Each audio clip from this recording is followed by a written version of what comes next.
Forget gurus. Forget anyone claiming to be an online business expert without going through the challenges of entrepreneurship themselves. The Real Money, Real Business podcast is here to prove the best insights in online business comes from your fellow online business builders. We dig into stories of entrepreneurs selling their business on the Empire Flippers marketplace so that you can learn how they made their business profitable, how they overcame obstacles, and what lessons they learned in their online journey. If you want to take your business and your knowledge to the next level, you've come to the right podcast. Let's get started. Hey everyone, Lauren here with another great business to discuss on this episode of the Real Money, Real Business podcast. Today's guest is Kevin, and he's selling his Amazon FBA business on the Empire Flippers marketplace. Welcome to the show, Kevin. How are you doing today? I'm doing good. Thank you, Lauren. Fantastic. I'm excited to learn more about you and your business, but before we dive in, I'm going to go over a brief summary of the business. As I mentioned, this is an Amazon FBA business. It was created in January 2017 in the Hobbies Niche. The average monthly revenue for the business is $42,059, and it makes an average of $13,507 per month in net profit. For everyone listening, you can visit empireflippers.com/marketplace and search for listing number 57370 to learn more about the business. Or you can unlock this listing to start your due diligence if you're interested in purchasing this asset. The assets included with the business are an Amazon Central Seller account with 8 SKUs, a domain and all site content and files, supplier contracts and relationships, a Facebook social media account, and a pending trademark. It's important to note that inventory is not normally included in the list price, but further details can be provided to active buyers. So now that we know more about the business, let's hear from the seller. Kevin, can you tell us a little bit about your background in building and running online businesses? Sure. So it really probably started in high school. I mean, with eBay and thrift stores and garage sales, I've kind of been selling online for a long time, pretty much anything I could get my hands on. It was always kind of relegated to a side hustle, never my primary source of income. Graduated high school, went to college, got an engineering degree. So it was, kind of been summer job / income through college. And it continues to this day to support my family after graduating, getting married and having kids. So that's kind of where it has its roots. That's where, I come from. And then after getting married and having kids, we needed to find something that was a little more hands-off and scalable. And that's really what got me going on the Amazon FBA route. Wonderful. That's a really great backstory. What was it about the Hobbies Niche and these particular products that really appealed to you? Right. So pretty much all of my SKUs were born out of my own interests. I think when I got started into looking into FBA, I was, listening to pretty much every Scott Volker podcast I could get my hands on. And I think one of the things he mentioned in there was, look around your house at the things you use and your hobbies and your interests. And I don't know, I have a lot of weird hobbies, if you will. Grew up working in the garage with my dad and building, various things out of wood and radio control cars. And I've got an interest in cars as well. So I would say that most of the products I have were because I was looking for something on Amazon related to my interests, whether, it was crafts and hobbies or related to my interest in classic cars. And I would search for something and I wouldn't be able to find it. Or I would search for something and say, wow, it looks like there is not much activity in this niche, or there's 1 or 2 products dominating the top 2 spots, and figured out how to, kind of calculate, is there room for another one there? So I would say pretty much everything I have is the result of one of my hobbies or interests. That's great. Yeah, I mean, it definitely ensures that you have a passion for the business. What made you choose the Amazon FBA platform in particular over something like a Shopify store, for example? Let's see. I think it was just kind of probably, again, through Scott Volker. And I think also with the having FBA, as far as them being able to fulfill all of the orders, we're cranking out over probably 100 orders a day. I would not be able to do that with my full-time job and the kids and everything. So that's what made FBA kind of a no-brainer, as well as, I mean, there's no customer base that quite matches Amazon's. So it made sense. Yeah, absolutely. So it sounds like you've got quite a passion for the business. What is the reason that you're selling it now? So let's see. My wife and I, we've got 3 kids. Through COVID, we kind of took the dive into homeschooling, which showed us just how small our house really is. So we're kind of in two things here. I'm always searching for ways to create, passive income for us, and rental properties is one of those things. So we're in need of getting some more space in our house. So we're looking to move, but we'd also like to retain our current home as a rental. And really the only way to do that in the market that we're in would be to have the proceeds from the sale of the business go towards the down payment on a new house. So that's the main reason we're looking. Okay, wonderful. Well, it sounds like you've got some exciting times ahead of you. During your journey with this FBA business, is there anything you learned that was really successful that you would apply to any future sites of businesses that you may work on? Yeah. I would probably say, I mean, you can't overemphasize, especially when you're doing private label. And this might sound a little cliche, but I mean, the more unique and set apart you can make your product from the start, the better, as opposed to making it too general to begin with and then trying to go back and make it more unique.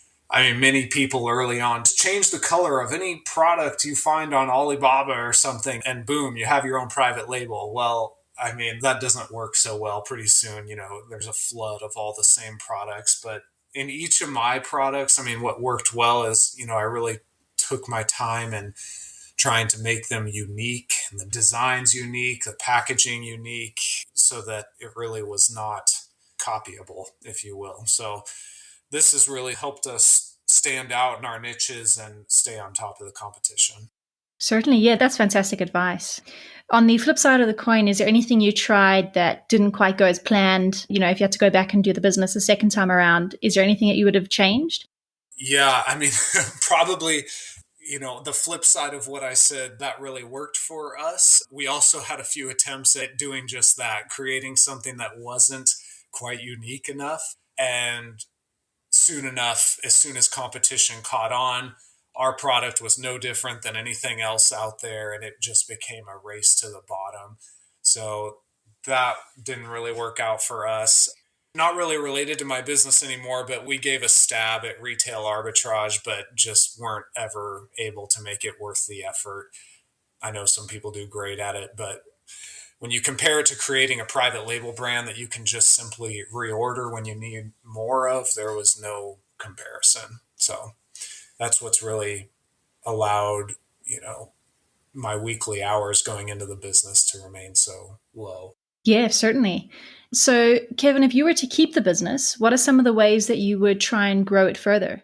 Right. So I think within each of the 4 brands that we've created, we've left a lot of room there for additional products to be added in, whether it's in the toys and hobby niche or the automotive accessories niche. We also are within kind of the commercial truck accessories and consumables niche, which is, there's not a whole lot going on there, believe it or not, for truck drivers and things like that.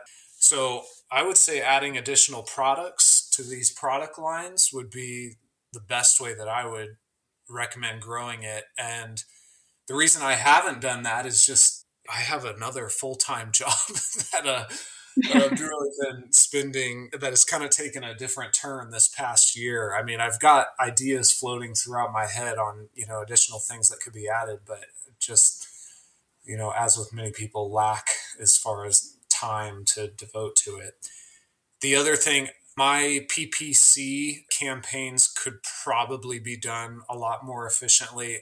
I'll be honest, I maybe go in there once a month, which I know is probably not enough. So I'm sure they could be done a lot better. So I would focus efforts on, adding additional products, optimizing advertising. That's where I would start. Wonderful. Yeah. So, can you walk me through your supply chain? Where are your suppliers based, and how does your inventory get from the suppliers' factories to Amazon warehouses? hmm So let's see. Two of my private label brands come out of China, and then the other two are domestic. So the ones from China, I have two suppliers for my top product, although over the past year we've really only been using one. They've been very consistent, no issues with them. I probably order, let's see, the most recent order was for about 8,000 units. And I usually, and this is going back to your previous question, probably another area that could be optimized, which would be in my shipping. I get half of the product sent over by air and half by ocean. And I would have liked for that all to have moved to ocean, but with the demand increases with each reorder, it seems that I almost can't order enough. So I'm always a little bit behind the eight ball, and I need half of it to be, to arrive within a week or so. I'm always a little desperate for it. So that could probably be made a little more efficiently too by keeping some more inventory on hand. But all that to say, 8,000 units, they arrive at my house, in which most of them are either stored in my garage, and then I have a storage unit as well as a kind of a separate garage on my property as well. So everything comes to me, and then from there I coordinate with my packaging assistant, and she will come and pick up various products and do quality checks on them as well as any prep work, and then she will bring it all back to me.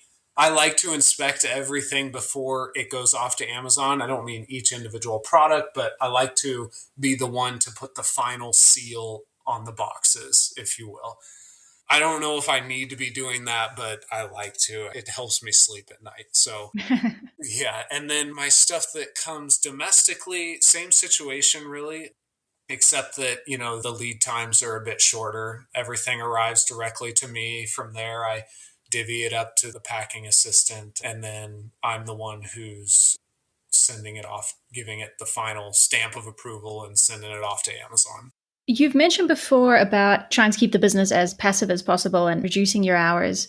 Talk to me about your typical work week. How many hours do you work on the business, and what sort of tasks take up your time? Right. I think I'm generously estimating here 5 to 10 hours per week. 10 would be when, we're really crunching to get something sent off, but a typical week is definitely five or less. Like I said, I have the packaging assistant, which handles most of the prep work. And as far as what I'm doing, also, like I said, I like to be the one to put that final seal on the boxes. Now, if things really, exploded and I wasn't able to do that, it wouldn't be the end of the world. I just like to. So I would estimate that portion, me actually physically taking stuff to UPS and doing that final check before it's sealed up, maybe 3 hours a week, if that. Some weeks would be five and the next week would be none, something like that.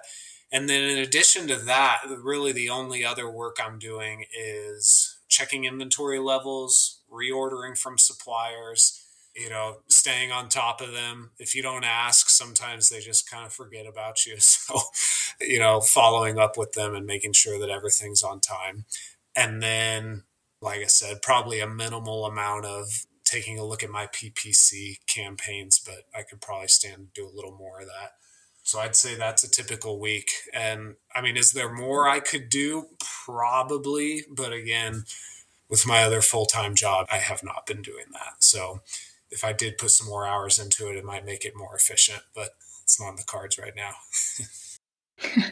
Yeah, I mean, it certainly sounds like you have a good handle on all the different aspects of the business.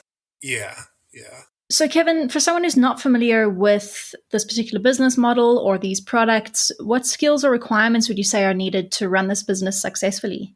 Let's see. I would probably say, a general knowledge of Amazon and specifically, Amazon's terms of service. That can always be, a little bit surprising to people to find out exactly what's in there. So making sure that you're, abiding and only doing, white hat tactics and all that. But I mean, I would say there's nothing really that I'm doing that is rocket science that anyone couldn't figure out. I would say most of the difficult work, as far as, entering into these niches and growing reviews and setting up the supply chain, is pretty much done at this point. It's, at least for me, kind of on autopilot as far as just reordering and making sure everything is okay. But yeah, that would be all I would say. A general understanding of how to operate Seller Central and communicate with people, making sure that you're staying on top of your suppliers. That would be what I would say. Yeah, certainly. What would you identify as the biggest risks with the business that a buyer should be aware of? I mean, as with anything on Amazon, there's always the risk of competition. Like I said earlier, we've tried to make our products so unique that even if there is competition, they don't have exactly what we have. So I think that's always a risk. Another risk being, counterfeits and things like that, which is a constant problem on Amazon. I've only encountered that once and ended up doing a test buy, and Amazon was, immediately took them down. And I think after that is when, I started the whole brand registry process on my top selling product. And we're in the final stages of that. I believe it's in the stage where it's just the 60-day notice where it goes out and anyone who has objections has to say it. Otherwise, it's pretty much done. So all those things can be mitigated, with brand registry. But competition, counterfeits, those would be probably the risks at the top of my list. Yeah, certainly. And if buyers need help navigating that, how much support are you willing to offer the buyer to help ease their transition? I think whatever the standard is, I'm flexible. I think the standard is 30 days and with Skype support, and I have no problem with that. I don't mind talking to people on the phone if they want to call or email or whatever. I'm kind of an open book. Perfect. Yeah, I think that'll definitely help to reassure the buyers. During the actual sale, are you open to negotiating something like an earn-out? Yeah, I've done some reading on Empire Flippers and your resources, and it sounds like 80 to 100% cash up front is pretty typical, and with the remaining being in earnouts. I'm flexible on that. Like I said, I'm not desperate to sell, so I probably wouldn't take anything less than that. And obviously, the closer to 100, the better. But yeah, I'm open to discuss that. Okay, wonderful. And would you be willing to commit to a non-compete agreement? Yes, I would have no problem with that. We're selling all the private label brands within this account, and I have several wholesale accounts also as well. So I'll be continuing those on, but they are in totally separate categories from my private label brands. So yes. Perfect. Well, that leads me up to the final question of the interview, which is, if you had to put yourself into the shoes of a buyer, why do you think that your business is a business worth buying? Well, I'd probably just start with the P&L. I mean, the income it generates relative to the hours required is incredible. I mean, at least to me it is. It's the most hands-off turnkey business that I've ever been a part of. So that's probably, that would be what I would be looking at, 5 to 10 hours per week and generating, over 10,000 a month is pretty good. So I'll leave it at that. And then I guess also the opportunity for growth, as we talked about earlier. I think a lot of these brands that we have here could be expanded upon. Yeah, certainly. As you say, I think the business's figures speak for themselves. Is there anything else that you'd like to share with our audience before we end the interview? No, I think that's about it. Brilliant. Well, thanks so much for joining me today, Kevin. It's been really great talking to you and learning more about your business. Thank you, Lauren. All right, everyone. Thanks for listening. To learn more and see if this listing has already been sold, head over to empireflippers.com/marketplace and search for listing number 57370. If you're watching this on YouTube, Click the link in the description to go straight to the listing. Once you've unlocked this listing, you'll be given everything you need to know about this business. So until next time, enjoy your digital journey.